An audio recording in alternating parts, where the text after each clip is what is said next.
मंगल कलश हा सगळ्यांनी भरावा. सगळ्यांनी म्हणजे सगळ्यांनी, कुणीही मनामध्ये किंतु परंतु कुठलेही प्रश्न न आणता आपल्या घरामध्ये, आपल्या देवाऱ्यामध्ये मंगल कलश सगळ्यांनी भरावा. का तर तेही सांगते. मंगल कलश भरणे हा अत्यंत शुभ आहे. मंगल कलश म्हणजेच आपण आपल्या घरामध्ये कुलदेवीची स्थापना करत असतो.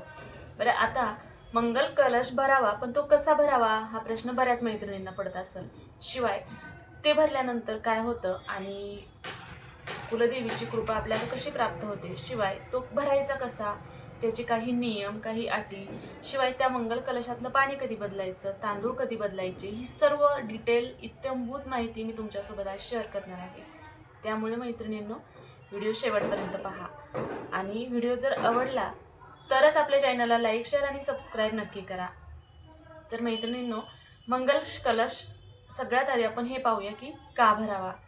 तर आई भगवतीची म्हणजेच आपल्या कुलस्वामिनीची कृपा आपल्यावर राहावी म्हणून आपण मंगल कलश भरावा. तर आता सुरुवात करूया आपण की मंगल कलश कधी भरावा.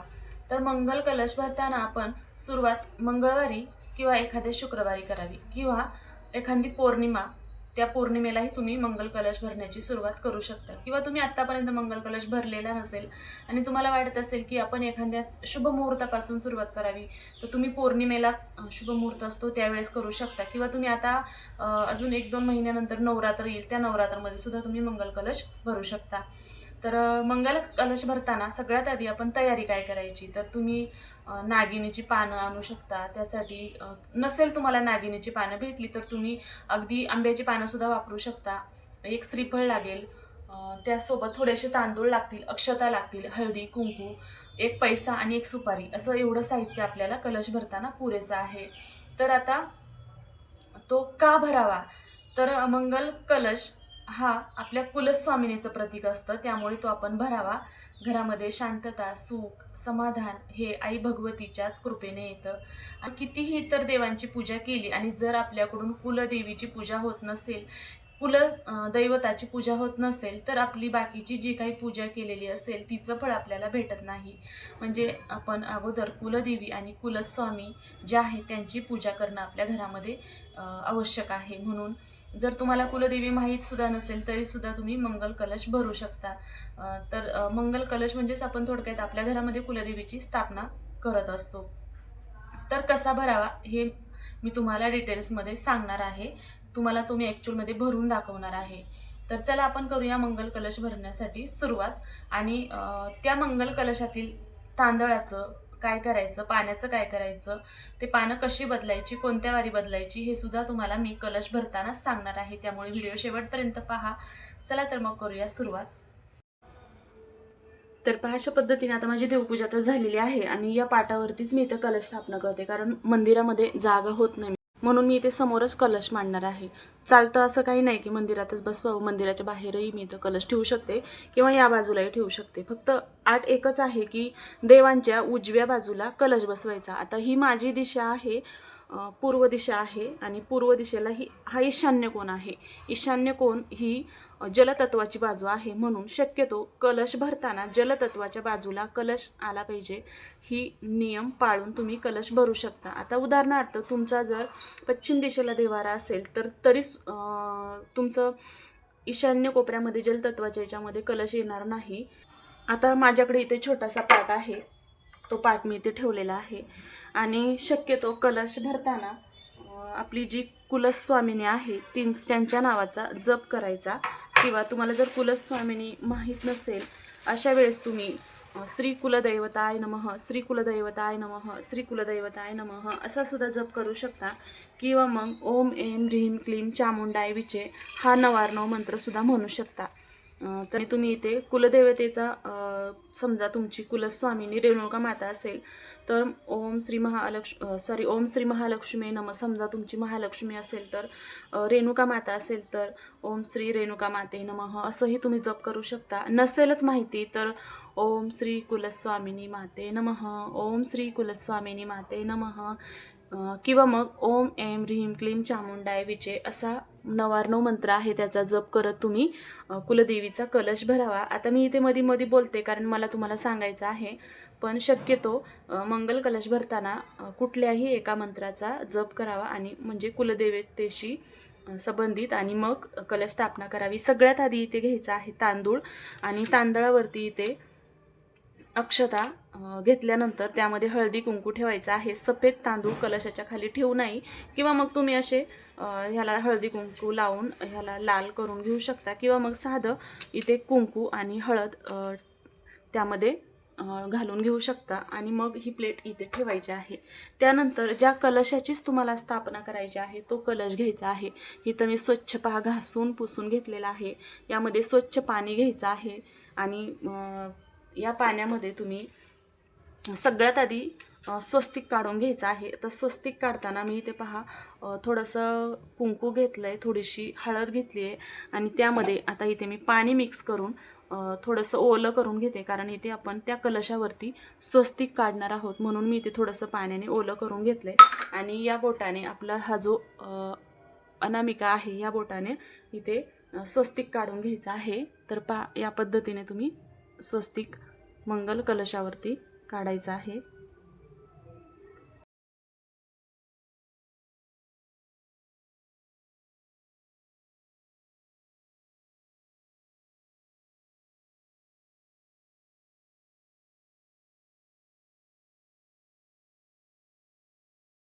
रेषा देऊन घ्यायच्या आहेत. शक्यतो रेषा देताना याच पद्धतीने उभ्या द्यायच्यात. तर पहा इथे असं स्वस्तिक काढलंय आणि दोन्ही बाजूला अशा रेषा दिल्यात. तर पहा अशा दोन्ही बाजूला स्वस्तिक काढायचं आहे. मध्ये हे डॉट द्यायचे, दोन्ही बाजूला रेषा द्यायच्यात आणि इथे वरती इथे 8 उभ्या रेषा देऊन घ्यायच्यात. त्याच ओल्या हळदी कुंकानं देऊन घ्यायच्या आहेत. आता हे झालं की त्यानंतर मग या कलशामध्ये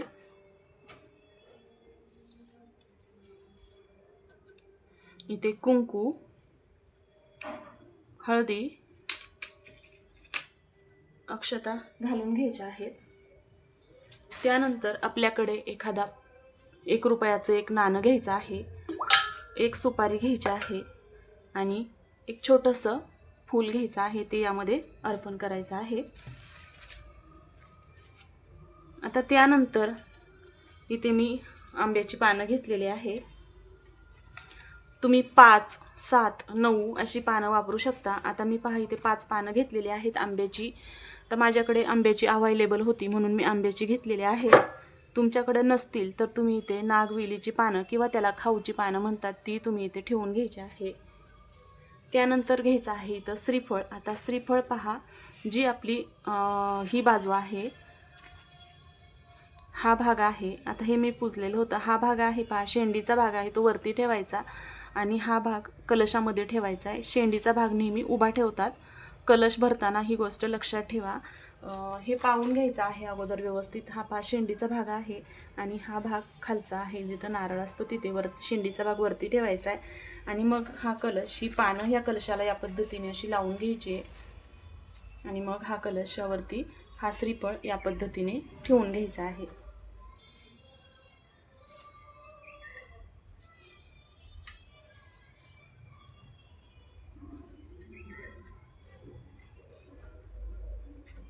तर हा कलश व्यवस्थित इथे मी ठेवून घेतलाय. त्यानंतर हा कलश इथे आपण जो पाट मांडलेला आहे त्या पाटावरती ठेवून घ्यायचा आहे.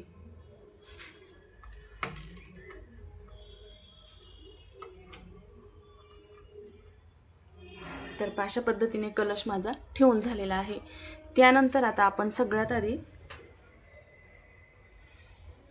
कलशाला हळदी कुंकू अर्पण करून घ्यायचं आहे. अगोदर कलशाची पूजा करायची आहे. इथं हळदी कुंकू, त्यावरती अक्षता अर्पण करायच्यात. त्यानंतर एक फूल व्हायचं आहे आणि सोबत म्हणायचं आहे ओम कुलदैवताय नमः, किंवा तुमची कुलस्वामिनी माहीत असेल किंवा मग नवार्णव मंत्र. पुन्हा इथे जे श्रीफळ आहे त्यांना सुद्धा हळदी कुंकू लावून घ्यायचं आहे आणि इथे पुष्प ठेवायचं आहे किंवा इथे ठेवू शकता, आता त्यावरती ठेवता येत नाही.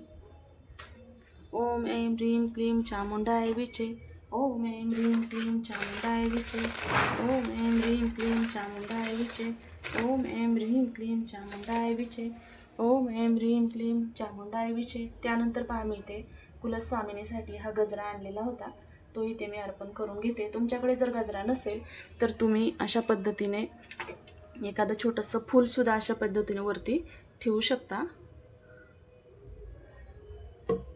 आता पहा फूल बसत नाही आहे इथे, पण अशा पद्धतीने इथे तुम्ही पुष्प अर्पण करायचं आहे आणि मनोमन प्रार्थना करायची आहे की हे कुलस्वामिनी माते, माझ्याकडून जी सेवा मी केलेली आहे तू गोड मानून घे. काही चुकलं माकलं असेल तर क्षमा असू देत. माझ्या कुटुंबावर, माझ्या लेकरांवर, माझ्या घरादारावर, माझ्या घरातल्या माणसांवर तुझी कृपा राहू देत. तुझा मायेचं छत्र सदैव त्यांच्यावर राहू देत. हीच तुझ्या चरणी प्रार्थना. ओम कुलदैवताय नमः.